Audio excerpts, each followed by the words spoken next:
educators of Virginia. Welcome to today's episode with Annie Evans, where we will explore and unpack new American history, which is for everyone, from those who know little about the nation's history to those already immersed in its endless complexities. Annie is the Director of Education and Outreach for New American History at the University of Richmond, and her energy, passion, and dedication are all infectious, as I quickly learned when we met not too long ago. We are all in for a treat. Annie, welcome. How are you? I am doing great this morning, Chris. Thank you. You did a perfect introduction. You're hired. Oh, thank you. Thank you. I appreciate that. So our audience and our listeners, they've come accustomed to me not letting our guests get by with just I'm good, I'm okay, I'm fine. When I ask how you are, I really want to know. So when you think about all that's going on around us, and it's a lot, it's a lot. There's a lot going on around us. How are you showing up today in this space, in this moment? So that is, first of all, I love that practice that you really do want to know how your guests are doing. And I would say in this moment in time, it is so incredibly hard to be a history educator, no matter in what capacity you're doing it. You know, I was in the classroom for 21 years and then 10 years as a K-12 social studies coordinator in Charlottesville before I ended up working with Dr. Ayers at New American History.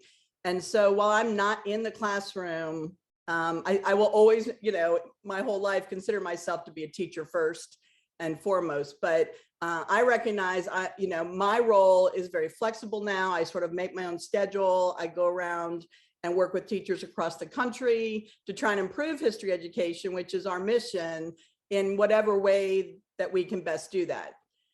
So I know that what my colleagues that are still in the classroom or still at the building level, as you recently were, have had the most difficult 2 years. So when I say I'm doing pretty well, I fully say that knowing that there are many of my colleagues who have had a really tough last 18 months in particular. And all of our families, with the pandemic, of course, and I've suffered losses as many families have. But I feel very lucky to be a history educator at this moment in time, especially here in Virginia, because as I, in the last month, started getting out and traveling again, we're finally allowed to do some face-to-face events. I've had so many people in other parts of the country, other states, tell me, we are keeping an eye on Virginia. Everyone's looking to see how you're going to handle this, because as always, we've always looked to you for guidance in Virginia, not me specifically as a person, the education system in Virginia. Wow. And so I feel lucky that Ed Ayers has created this platform for us to help teachers to try and improve history education. But I'm also, that comes with the weight of knowing that people are keeping an eye on Virginia. Yeah. And so I am encouraged, even though it seems really dark right now, I am encouraged by the way our teachers and our teacher leaders have responded to the current climate in education. I feel like we have risen to the occasion as a community and we've stuck together. You've been a part of that. You recently issued a very powerful statement on the current state of history education and education in Virginia, which I appreciate as a teacher, and I know my friends did. So I do. I feel good about us right now, Chris. I hope awesome. You do too. I hope you feel good about the work you're doing, because your statement that you released made me stand up and cheer. Oh, that's awesome. And I love, just the way you just unpacked all of that, and then how you're showing up in the space and really, being a voice amplifier for those who aren't on this podcast with us today, but just recognizing how, you're feeling well, you're feeling optimistic, there is hope. And you also feel the pressure of what it means to be a leading organization or a leading entity. And so that's good pressure, right? Sometimes pressure, it causes stress that just is harmful. Sometimes there's pressure that causes stress that is good, that causes us to raise the bar and to raise the expectations that we set for ourselves. So I appreciate that. I'm showing up well. I am showing up full of promise, full of hope, full of optimism.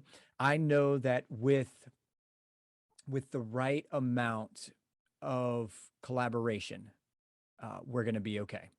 Yep. We're going to be okay. As long as that word exists in our processes, I am extremely optimistic how things will come through what seems a little bit confusing and tumultuous at the moment. So sounds like we're both doing well and we're ready to dive in. Yeah, let's do this.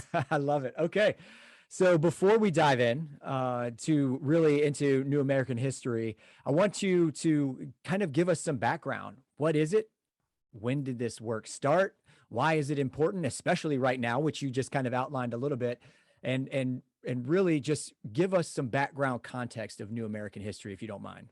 Absolutely. So as I already told you, I was, before coming to University of Richmond, which is New American History is based out of the generosity of University of Richmond. Before coming to UR, I was the K-12 social studies coordinator for about a decade in Charlottesville City Schools. And it's almost like, if you're not familiar with Ed Ayers is a historian, a public historian, primarily known for his work exploring the American South and the history in all shapes and forms, kind of a digital history pioneer. If you have not ever heard of the Valley of the Shadow, if you're a history educator, which, you know, I hope several of our listeners to this podcast are, most history educators in Virginia, if not the country, already know of Dr. Ayers' work. But 30 years ago, this is the 30th anniversary, he put together a project called the Valley of the Shadow, where he was digitizing for the first time all these historical records. And, you know, the internet was new then. You know, people were just figuring out Netscape. And I was a beginning teacher. And I was a teacher who was an early adopter of using this Valley of the Shadow project. So it's almost like Dr. Ayers and I had these two parallel lives. We kept missing each other for decades.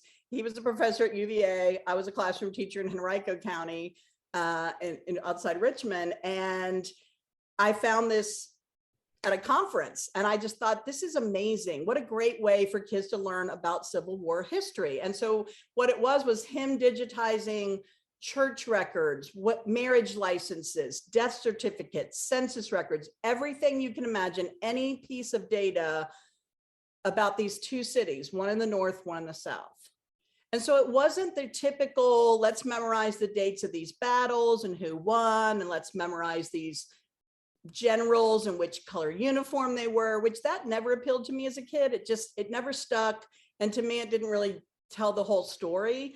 But giving kids all of this information and letting them peel it back like an onion was fascinating. Yeah. And so I begged my principal to let me have some of the old broken computers out of storage, because back then all the decent computers that worked were for math and science, right? Humanities people never got to touch the computers for decades. So he finally, I think I just wore him down. He gave me 5 beat up computers and somehow found money for me to buy 5 copies of this CD-ROM, which had all the data from the Valley of the Shadow on it.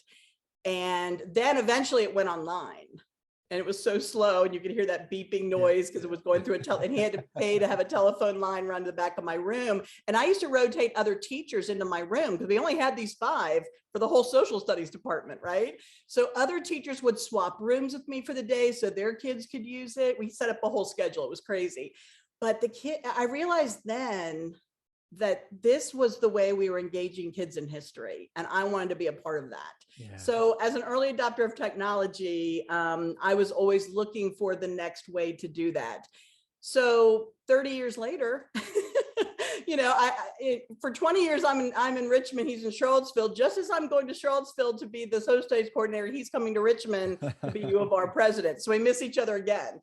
But finally, when he stepped down as president, he was thinking, what do I want to do with this 3rd chapter, you know, of his journey? And he decided he wanted to help K-12 education, history education specifically.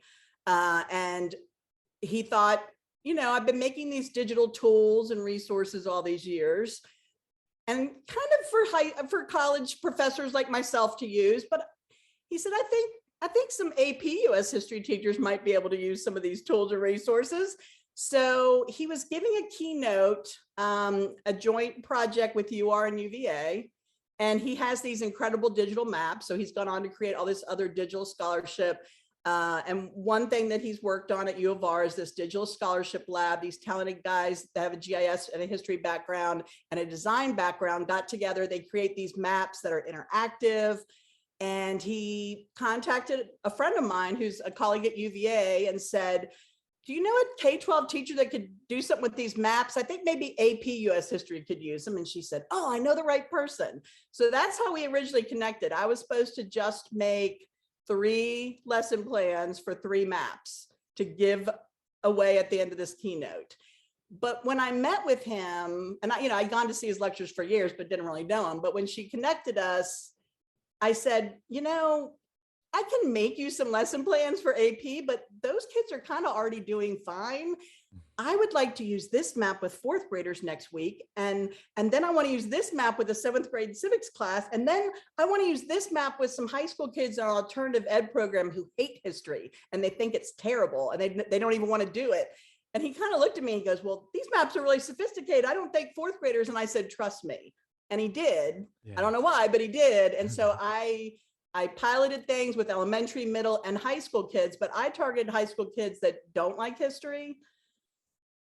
And I brought them back to him and he was like, oh, wow. Like I had no idea these could be used in this way. So after the keynote, he announced he was going to be making this a full-time position. And I applied and I still tease him to this day, like, I don't know why he picked me, but he did. And I'm so grateful that he did. Yes. And so now we have, it took us about a semester or so. We developed a website and we launched it literally a month and a half before the pandemic shut everything down, right? So we make this digital platform and we sign up. I literally had plane tickets to go to 4 conferences that I purchased just within weeks of the pandemic shutting everything down. Oh, and then we never got to go to any of them the first year. So we spent really the first year and a half of our existence doing everything on Zoom. But in a way, just like our timing was kind of, all these decades we kept missing each other, even though we were doing parallel work. It was almost like people have asked him, how did you know, Ed? Like, how did you know, Annie? How did you know we were all going to need these digital resources at this exact moment in time? Are you guys fortune tellers? But we weren't, but we were delighted that we, in that moment, already had things ready to go. Like I already had built learning resources to go with maps and podcasts. And Dr. Ayers hosts this video series on PBS about history. And I'd made learning resources to go with all of those. So we were ready. We didn't know what we were getting ready for, but apparently we were getting ready for the pandemic because we launched and a month and a half later, all of a sudden everybody needed what we had made. So we've lived in Zoom, but we've got resources. And now that things are starting to open up, I don't like to use the word post-pandemic yet. I think that's too soon. Yeah. What I love is now seeing as I'm getting into classrooms again, because I try and pilot everything, just like I did for Dr. Ayers' keynote, I try and pilot things before I put them on our website for teachers across the country to use. I love seeing how teachers are now taking what we created and using them for both face-to-face instruction or asynchronous learning, or the kids that are home on virtual, or kids that have been virtual because they're enrolled in a virtual high school, right? We hope we have something for everyone. And now I'm finally getting to see that play out in all shapes and forms. So that's been really exciting the last couple of months. That's awesome. For future reference, if your preparation collides with opportunity and somebody asks you if you're like a fortune teller or a futurist or a predictor of the answer is yes. We knew something was coming. No, I'm just kidding. That's right? Awesome. Oh my gosh. That just very serendipitous that something that somebody 30 years ago had a vision to create and eventually this creation came, and right when you're ready to unveil it and share it with the world, the necessity of it matches the rightness of it, the righteousness of it. So that is awesome, and thank you so much for taking us, really the history of New American history. That extremely fascinating. I think that's so funny that your paths crossed and then came back together, and you took a risk to leave to make an application to work on New American History. So, speaking of the website, it describes New American History as working to uncover the untold stories and missing pieces of what we know or thought we already knew about the American past, and make visible what was previously invisible about our shared American story. That's deep. Can you unpack that and maybe elaborate a little bit more for us? Sure. One of the things that excites me the most about this work and has always drawn me to Dr. Ayer's work and the work of other historians like him who were sharing history, but not doing it in the expected textbook sort of way, right? So, I grew up here in Virginia my whole life, and I loved history from a young age because I was born into a history family, right? I grew up in Alexandria, and so you're surrounded by the nation's history because we're so close to DC. And I literally lived within 15 minutes of Mount Vernon and George Mason's home, and all these historic sites are all over Virginia, right? So if you're a Virginian, you are just entrenched in the first part of American history, Jamestown and Williamsburg, and every corner of Virginia is history. My father was a high school history teacher. My sister was an elementary teacher. I was a middle school teacher.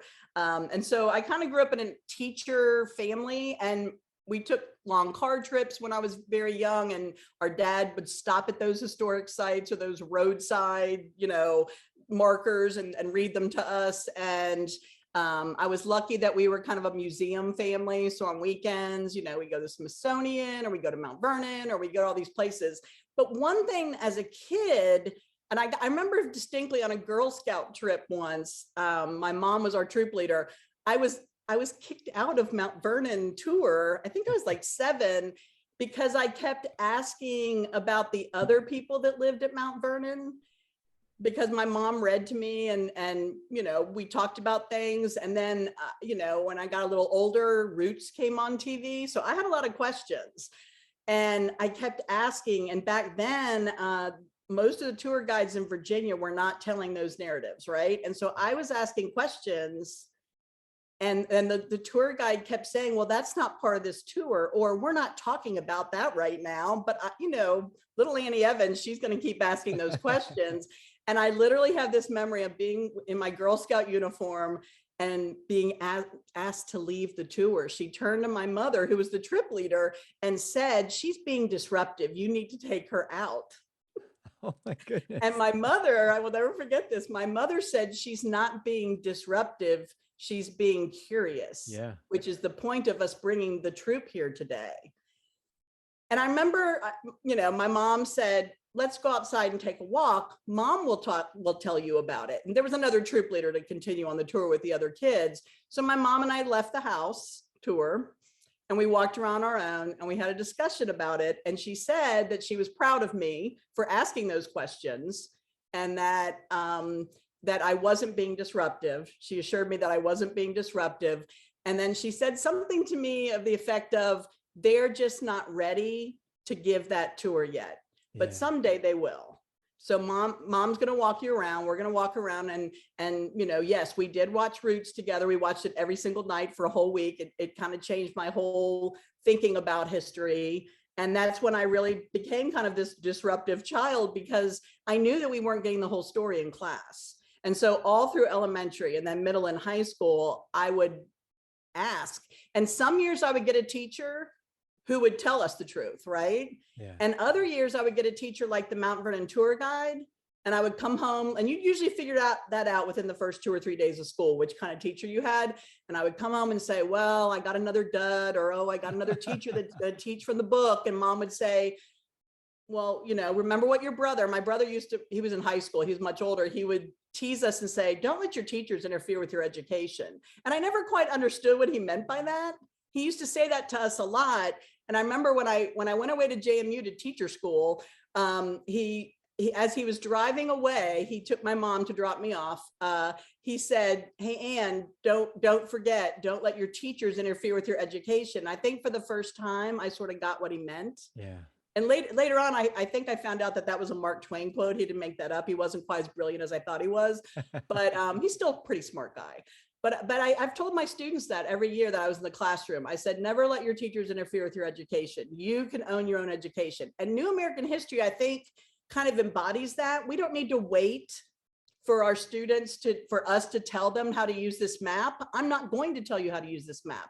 If you look at our learning resources, every single one that's based on one of those digital maps, in the first part of the learning resource, it says, give kids time to explore the map. Yeah. Step away, grown-ups. Don't tell them how to use the map. They'll figure it out. Now, you may have to guide them to certain aspects of it because there's so much in those maps, so much data and so much rich content, but let them figure it out for themselves. We've got to stop giving kids the answers and teaching them to find these different layers, whether it be a map or a diary or a census record, right? Don't say, go to line 3, look, Mr. So-and-so was born in such and such a year. No, here's a census record. Tell me what you see. That's awesome. Yes. No, your brother. That's a great quote. He's gonna be really mad at me if he ever listens to this. He's like, why'd you bring even if it's a high school student, even quoting Mark Twain on that, don't let your teachers get in the way of your education. But I mean, I can't help but to agree. There were a lot of times when as a teacher in the classroom, I had to constantly remind myself, stay out of the way, stay out of the way, stay out of the way. That exploration and that curiosity is what we need to fuel, because then that's where the learning tacks on. But I want to switch to really the kind of the essence of New American History and digitizing history, and really learning from you, how can geographic information system and digital scholarship enhance the teaching and learning experience of American history, civics, and geography? You mentioned a little bit of it with that exploration piece, but how can we really take learning to the next level with GIS and digital scholarship?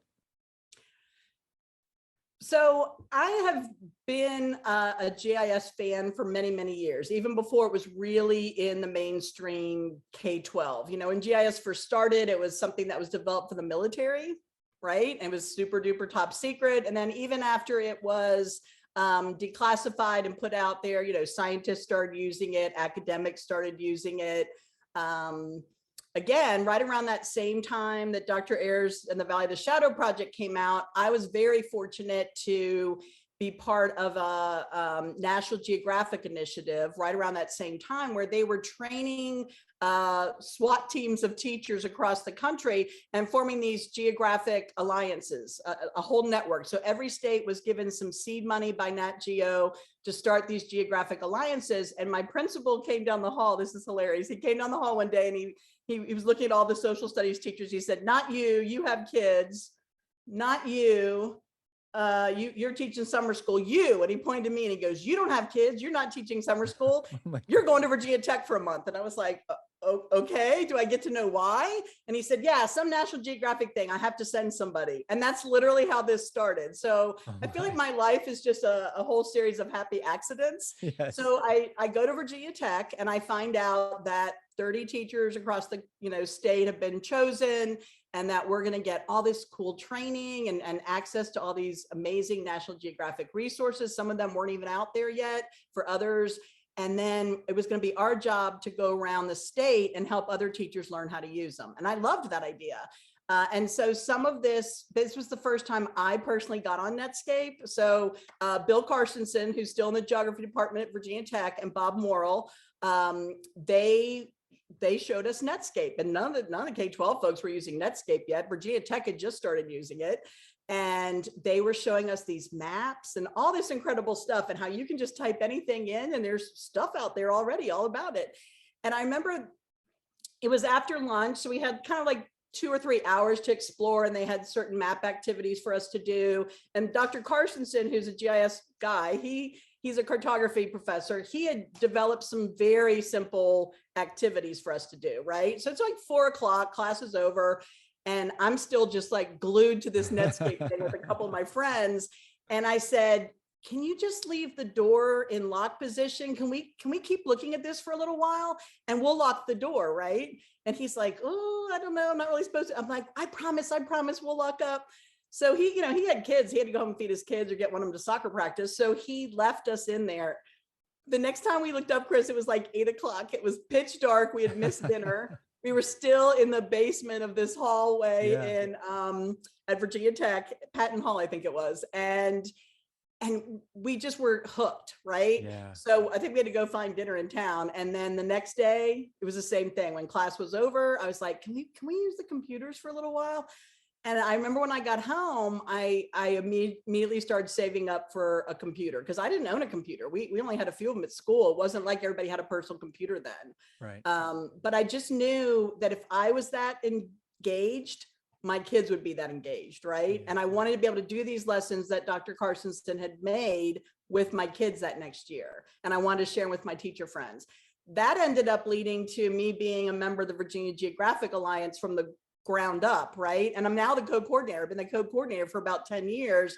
And Dr. Ayers has been kind enough to allow me to continue that work because he said that relates exactly to what we're doing. Of course, I want you to continue those things, right? I want you to continue to be active in everything that you were doing before. We're just going to scale it up now and try and push it out across the country. So that's awesome.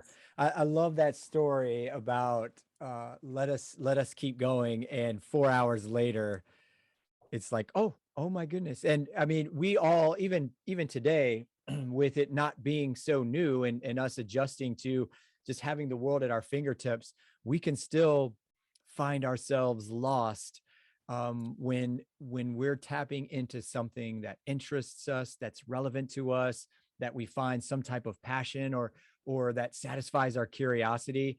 And we're happy that, oh, wow, 4 hours just went by. Yeah, it sure did. And it's almost like we had pre-GIS. I remember I used to hand draw maps on overhead transparencies. I'm really showing my age now. I used to hand draw maps on overhead transparencies and then lay the transparencies on top of each other to show the kids what we now in GIS call layers, right? In a GIS program, you can turn layers on and off, turn on and off the labels, turn on and off the rivers, turn on and off, these features. We were doing that with transparencies. It was very time consuming, but kids got it, right? That was how kids could process and understand how the world worked. It's the same thing. One of my, really to me, the heart and soul of New American history in terms of our tools and resources is Bunk.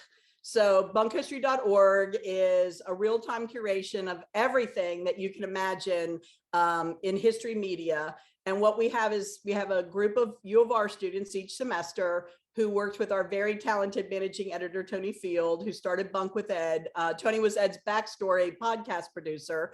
So when Ed decided he wanted to do something with K-12, even before I connected with him, he and Tony started Bunk. And Bunk is where they take newspaper and journal articles and some of Ed's old backstory podcasts. And there's a new podcast, Seizing Freedom, that Ed's been executive producing with VPM. And so podcast segments can go in there. The Future of America's Past is this awesome half-hour TV show that Ed hosted, made by Field Studio, which is our local Richmond filmmakers, Lance Warren and Hannah Ayers. And it was an incredible TV series. And so all those episodes are in Bunk. So if a student goes into Bunk, every morning Bunk's website changes. The first time I met Ed and he showed it to me, I said, this looks like nerd Pinterest. I'm not sure that he appreciated that description, nor am I sure that Tony appreciated it, but he did kind of laugh. He goes, yeah, kind of. Yeah. Because it's all these little squares and a kid can pick any square that they're curious about. And it immediately takes them to an excerpt. If it's a journal or a magazine or article or something, they can read just the first 250 words, right? You don't always have to read the whole article to get kids hooked on a topic. But then the beauty of it is on the right-hand side is like a deck of cards, right? And this is all digital. When the kids click on it, it leads them, they can search by the same time period, something that happened in the same geographic location, the same people are included in it, or the same core idea. So it's almost like a choose your own adventure. And then you click on something else that leads to all these other, and everything is tagged, right? So then you have these incredible ways to link these two pieces of content. History is all about making connections. And the thing I love about Bunk is it's not just for history teachers. So if you're listening out there and you're thinking, oh, this is history, I'm going to go listen to another podcast because I teach science or I teach English or even math. The beauty of it is all of our maps are where we have digitized data, right? So STEM teachers love these maps. And because there are bubble plots in there are charts, there are graphs, these are ways that we're visualizing data in very interesting and interactive ways. If you're teaching bubble plots in isolation in math class, why not show the kids how it links to their history class down the hall, right? Yeah. If you're teaching environmental science, go to Bunk, pull up an article. There's one about Tangier Island right here in Virginia and how it's sinking because of sea level rise. That's in your science curriculum, but then Bunk will link it out to things in your history curriculum or link out to literature, Old Man and the Sea, and that relates to your language arts teacher. So you're making all these connections. So it's completely cross-curricular. It fascinates kids. Just like being in the basement at Virginia Tech, the first time I saw Netscape, the first time I saw Bunk, I went home that night and I lost hours of my life that I can never get back and I don't want them back, right? Yeah. Because now every morning, instead of reading the Washington Post or the Richmond Times-Dispatch, I read Bunk because to me, it's a much more engaging way to consume information. And so whatever's happening now is most assuredly related to something that happened in the past. And that's what I want kids to feel. Yeah. And you're kind of diving into really some first steps or some next steps. And so I can't believe that 30 minutes has already gone by. So I'm going to, nudge you. But this is an important question for our listeners. If I'm a teacher and you've got me, I'm in, I'm ready to go. Or if I'm a teacher and I'm already kind of familiar, what are some suggestions about first steps for somebody who's just kind of wading into all those resources, or even some next steps to kind of take things to the next level? Sure. So the good news is all of our maps are in Bunk. Every episode of The Future of America's Past, the PBS show, is on Bunk. Most of the backstory content, including full hour-long podcasts, but also one thing that I asked Dr. Ayers if we could do, we took all of those hour-long backstory episodes. It started off as a radio show, and every Friday my kids would stay after school in my classroom and help me get the room tidied up and ready for the next week, and we'd listen to backstory, right? And so before it became a podcast, it would start off as a radio program. All of those hour-long episodes have now been cut up into shorter segments because a teacher can't usually use a whole hour, but they can use this 4 or 5 minute clip, right? So we've embedded those we made a whole new digital archive just for teachers where they can pull out just the clip they want, right? Many of those are in Bunk and we're putting all of them in eventually. So we've already got podcasts and video and audio and maps and all these journal articles. So I would say start at Bunk and just play. Right? Just get in there, play, dig around, you'll immediately be hooked. After that, I would say you could turn to our learning resources library. That's what I do when I'm not out sharing the maps and Bunk and teaching teachers how to make these powerful connections with their kids. I am creating new learning resources because teachers don't have time to figure all this stuff out and put it all together. And I mean, it's very time consuming. And if I can create things that are already linked together, and we have this wonderful web developer group called Journey Group out here in Charlottesville that has made us the most beautiful website I've ever seen. And as we've been through the pandemic, I would say, gosh, I wish we had a feature that could do this. And they would immediately start working on it. And a couple of weeks later, they'd say, Annie, click on this and try it. If you like it, we can make it go live in 5 minutes. So they've added to our website based on teacher feedback, things that teachers want. And that's what we're all about. If you only have 5 minutes, great. Let your kids explore Bunk and share out one connection they made. If you have 15 minutes, great. Take this clip of backstory. We've already written inquiry-based questions or activities for them to do. Just use a piece of that learning resource. You got a half hour, even better. Watch the segment from the video, have the kids do this activity. We've already made the graphic organizer for you. It's already linked in the website. The kids can do it digitally, or if you want a hard copy, you can download it. And if you don't like the way we made it, we also give it to you as a Google Doc. You can download the whole thing and make a copy of it and redo it, right? We've added accessibility features. So we have immersive reader. It'll read the lesson out loud. So if you have students with disabilities or kids that are still learning English in your class, which we all do, we've got the read aloud features, the picture dictionary. We're trying to make this as accessible for everybody and something for everyone. Use a piece of it, use all of it, take it and make it your own. As long as we don't see it show up on Teachers Pay Teachers later on. These are all OER. They're all, and the other part that I insisted with Dr. Ayers was no logins and no passwords, because we don't have time for that. That's right. Oh, wow. Nice. So you heard it here. Go to Bunk first. But definitely check out New American History. Lose yourself. Go on Bunk and lose yourself, and then take some things to the next level with the resources that are available to make history really come alive and to tell the story that hasn't been told in the past in a digitally curated way. Annie, thank you so much for an awesome time together. I learned a ton from you. I didn't really know much about New American History before we met. I think it was last week or it was the week before. Yeah. So I'm so thankful for you. And on behalf of all of our educators tuning in, thank you, Annie. VASCD would love to give you an opportunity to share with the community how they can connect with you and become part of your learning network. Teachers just reach out. Chris, maybe you can put the contact information when you post this. I can model things for their classes. I can come into their classes virtually, or I can just, Zoom into your PLC meeting and help you guys figure out the best way to integrate this into your curriculum. I can do division-wide PD, whatever you guys need. That's what we're all about. And we just want these tools and resources in the hands of as many kids and teachers as we can get. So I appreciate this opportunity. Thank you. No, thank you, Annie. I appreciate you for taking the time and sharing your expertise and your experience with all of us. Thank you, listeners, for tuning in to Deeper Insights, this one with Annie Evans, the New American History. Thank you.